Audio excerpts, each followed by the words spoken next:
እጽዋት ለምድር ጌጥ፣ ለጤናማ ህይወት ዋስትና፣ ለተፈጥሮ ሚዛን መጠበቅ ዘብ ናቸው።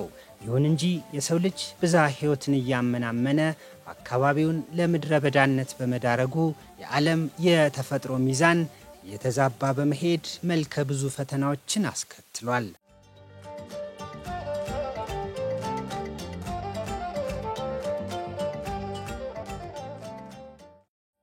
ዓለም ስትፈጠር ዛፍ መትከል የሰው ልጆች ተግባር አልነበረም።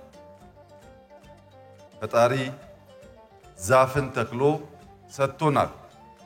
የኛ ተግባር የነበረው ዛፍን መንከባከብ ነው። ኃላፊነታችንን በወጉ ልንወጣ ስላልቻል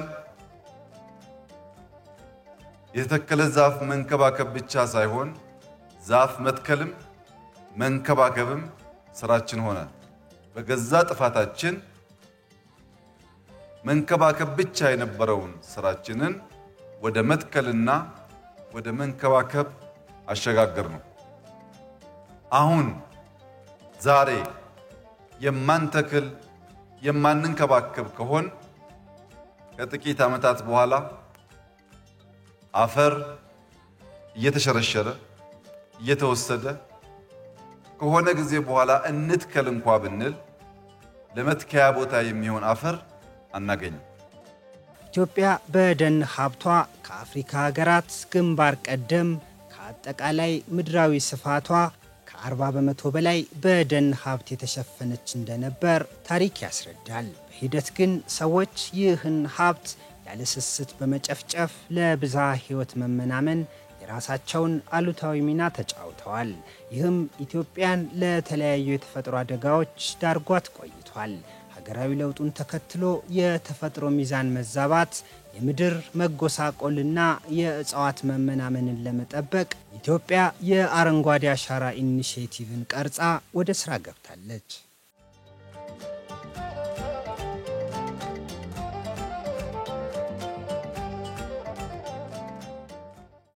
ዛፍ መቁረጥ ባህል ሆኖ ከ40% የደን ሽፋን ወደ 3% አውርዶናል።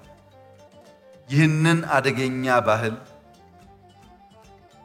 ይህንን አደገኛ ልምምድ ይህንን ያሰረንን አደገኛ በሽታ መግራት ማስተካከል ካልቻል ልጆቻችን መትከል እንኳን የሚችሉበት ምድር ያጣሉ። እኛ ቢያንስ ዛሬ ለመትከልና የተበላሸውን አፈር ለማከም የሚያስችል እድል አግኝተናል። ልጆቻችን ላይ ተጨማሪ ዕዳ እንዳይሆን ይህንን ከልማድ እስር መገላገልና መትከልን ባህል ማድረግ ዛሬ ካለው ትውልድ የሚጠበቅ ይሆናል። ጠቅላይ ሚኒስትር አብይ አህመድ ሐምሌ ወር 2011 ዓ.ም ያስጀመሩት የአረንጓዴ አሻራ መርሃ ግብር ባለፉት 6 ዓመታት ውስጥ ከ40 ቢሊዮን በላይ ችግኞች በመትከል የይቻላል መንፈስን ከፍ አድርጎ አሳይቷል። መርሃ ግብሩ የደን ሽፋንን በማሳደግ አገሪቱን ዳግም አረንጓዴ ገጽታ በማላበስ የውሃ ሀብትና የብዝሃ ህይወት ጥበቃን በማረጋገጥ ምርትና ምርታማነትን በማሳደግ ዘላቂ ተጠቃሚነትን እያስገኘ መጥቷል። እንዲሁም የምግብ ሉዓላዊነትን ለማረጋገጥ በሚደረገው ጥረት የአትክልትና ፍራፍሬ ምርትና ምርታማነትን በማሳደግ የአረንጓዴ አሻራ መርሃ ግብሩ አዎንታዊ ሚና በመጫወት ላይ ይገኛል።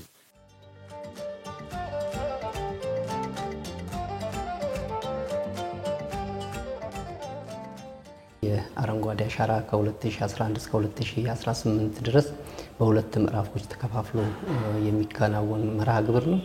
በዚህም እንግዲህ የመጀመሪያው ምዕራፍ ከ2011 እስከ 2014 ድረስ 20 ቢሊዮን ችግኝ ለመትከል ታቅዶ 25 ቢሊዮን ችግኝ የተተከለበት ሁኔታ ነው።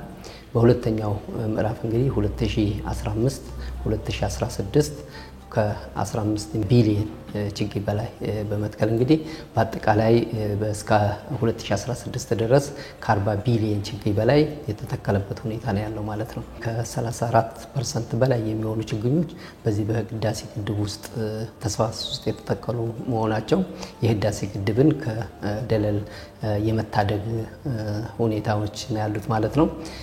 የደን ሽፋኑንም እንዲሁ ያደገበት ሁኔታ ነው ያለው። እንደዚሁም ደግሞ የአፈር መሸርሸርን በመከላከል ረገዱ በአፈር ጤንነትና ለምነት ላይ የሚደርሰውን ጉዳት በመቀነስ የአፈር ለምነትን በማሻሻል የአፈር ጤንነቱን በማሻሻል ምርትና ምርታማነት እንዲያድግ አድርጓል ማለት ነው።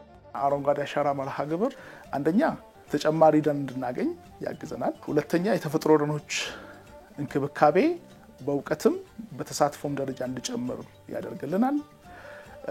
እንደዚሁም ደግሞ ስርዓተ ምህዳር መስተካከልን ወይ ደግሞ ኢኮሲስተም ባላንስን በመፍጠር የግብርና ምርታማነት እንዲጨምር፣ የወንዞች ፍሰት እንዲጨምር፣ የአካባቢ የአየር ሙቀት እንዲቀንስ፣ የሰዎች ኑሮ የመኖሪያ አካባቢ ምቹ እንዲሆን ያደርጋል። ለትውልዱ ዕዳን ሳይሆን ምንዳን የማውረስ ዘመን ተሻጋሪ እሳቤ የሆነው የአረንጓዴ አሻራ በመላ አገሪቱ ከሊቅ እስከ ደቂቅ ሁሉንም የህብረተሰብ ክፍሎች እያሳተፈ ኢትዮጵያን በአፍሪካና በዓለም አቀፍ መድረክ የአረንጓዴ ኢኮኖሚ ተምሳሌት ያደረገ ተግባር ሆኗል። የደን ጭፍጨፋ ምጣኔ እንዲቀንስ፣ የተራቆቱ አካባቢዎችና ተፋሰሶች እንዲያገግሙም አበርክቶ የላቀ ነው። በርካታ ማህበራዊና ኢኮኖሚያዊ ትሩፋቶችንም አስገኝቷል።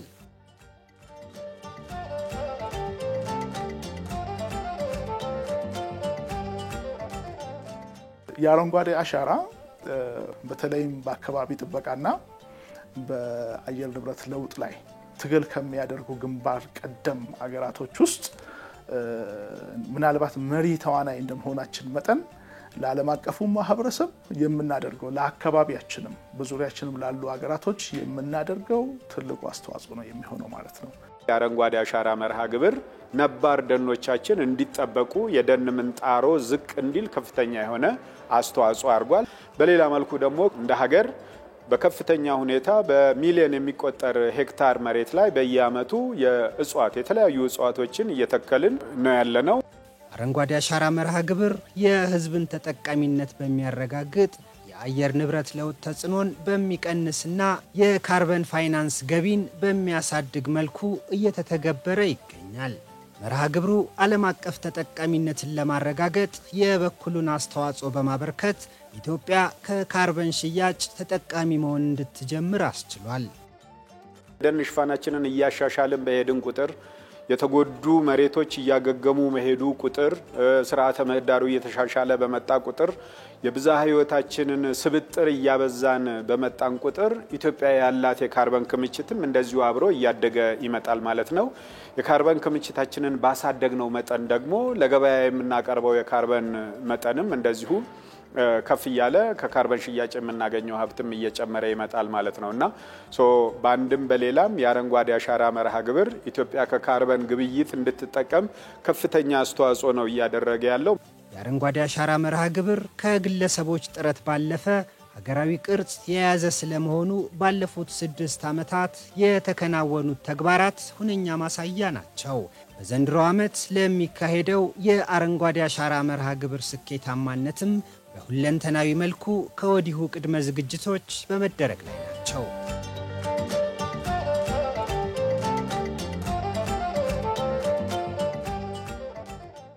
በዘንድሮ ዓመት ከአምናው ካቻምናው ይልቅ በርከት ያለ ሀገር በቀል ዝርያዎች ችግኞች የተፈሉበት ጊዜ ነው። በተለይ ደግሞ ዘንድሮ ከባለፉት ዓመታት በጣም ለየት ያለ የሚያደርገው በጣም ብዙ ክልሎች ላይ ከዚህ በፊት ከሚታወቀው ከፍ ባለ ደረጃ የበጋ የአፈርና ውሃ ጥበቃ ስራ ችግኝ የሚተከልባቸውን ጉድጓዶች የማዘጋጀቱ ስራ በጣም በተሳካ ሁኔታ ነው የተሰራው በበጋ ወቅት ማለት ነው።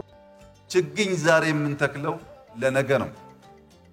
ማንም ሀገሩን ቢወድ ማንም ለልጆቹ መልካም ሀገርን መተው ቢወድ ዛሬ ችግኝ መትከል አለበት። ዛሬ ኢንቨስት ማድረግ አለበት። የአረንጓዴ አሻራ ኢኒሼቲቭ የመጪው ትውልድ ቅርስና ውርስ የነገን ዕጣ ፈንታ የሚወስን ጊዜውን የሚዋጅ ተግባር ነው። ዛሬ ያለው ትውልድ የተሻለች ኢትዮጵያን የማሸጋገር ታሪካዊ ኃላፊነት አለበትና በዘርፉ የተገኘውን ስኬት ለማስቀጠል የሁሉም ባለድርሻ አካላት ሚና ተጠናክሮ ሊቀጥል ይገባል።